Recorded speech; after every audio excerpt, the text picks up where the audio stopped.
O Brasil possui um rebanho bovino de mais de 207 milhões de cabeças, distribuídas numa área aproximada de 200 milhões de hectares de pastagens nativas e cultivadas.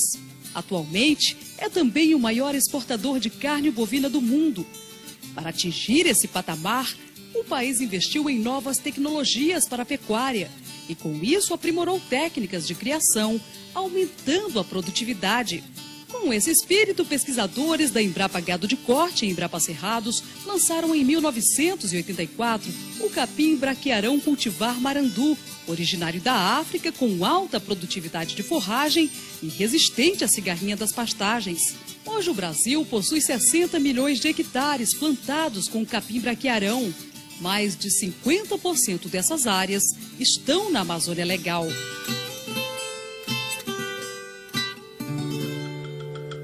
Dez anos depois, produtores do estado do Acre começaram a observar a morte de touceiras deste capim durante o período chuvoso.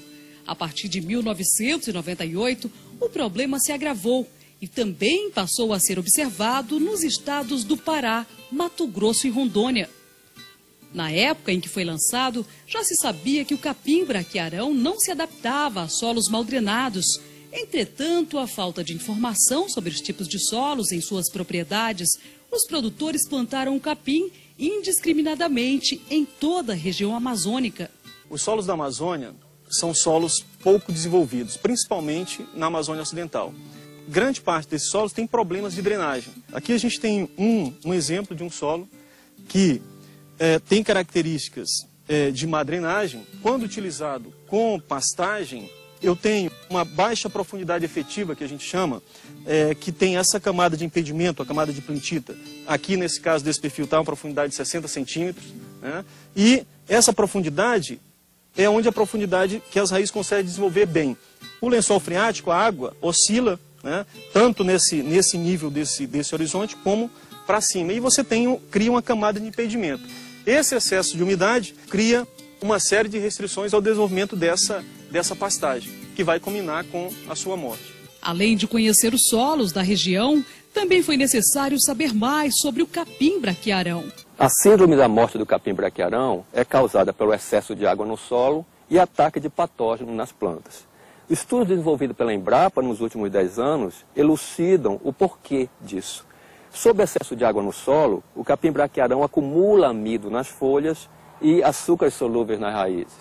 Isso causa um desbalanço no metabolismo de açúcar da planta. Veja bem, o metabolismo de açúcar das plantas está intimamente relacionado com o mecanismo de defesa a ataque de patógenos. Por outro lado, plantas como o capim braquiarão, quando sob excesso de água no solo, exudam etanol pelas raízes. Esse etanol tem a capacidade de atrair zoósporo de fungos patogênicos que aumentariam ou potencializariam o problema.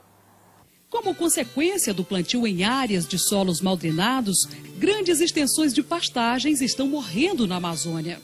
O problema da morte do braquiarão, ele ocorre durante o período chuvoso, né? Principalmente nos meses de janeiro, fevereiro e março, quando ocorrem as chuvas mais intensas, né? Que causam um encharcamento do solo, né? Naquelas regiões com solos um pouco mais bem drenados, com a condição intermediária de drenagem, o problema fica relativamente restrito a algumas regiões onde ocorre acúmulo de água no solo e ao longo do declive, em locais onde o solo se torna encharcado. Já naquelas regiões onde o solo tem uma característica de drenagem ruim, uma baixa permeabilidade, o problema inicia nesses locais de acúmulo de água, mas com o tempo ele avança e acaba levando à morte do capim toda a pastagem.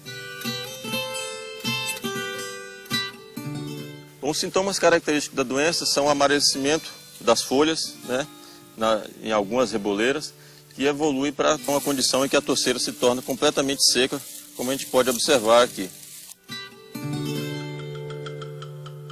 Mas com o avançar do processo, ela vai se expandindo e vai culminando com a degradação completa da pastagem. Em condições como essa aqui, que já está no estágio mais avançado, a área já se encontra em boa parte dela ocupada por invasores características de solos mal drenados, como capim-navalha, tiririca e outras plantas invasoras. Além do solo inadequado, outros fatores contribuíram para o agravamento deste quadro. Entre eles, a formação de pastagens em monocultivo e o manejo inadequado do pasto, resultando na perda da biodiversidade, aumento do desmatamento, degradação ambiental, com prejuízos econômicos e sociais, principalmente para os pequenos produtores, que têm mais dificuldade de acesso à informação.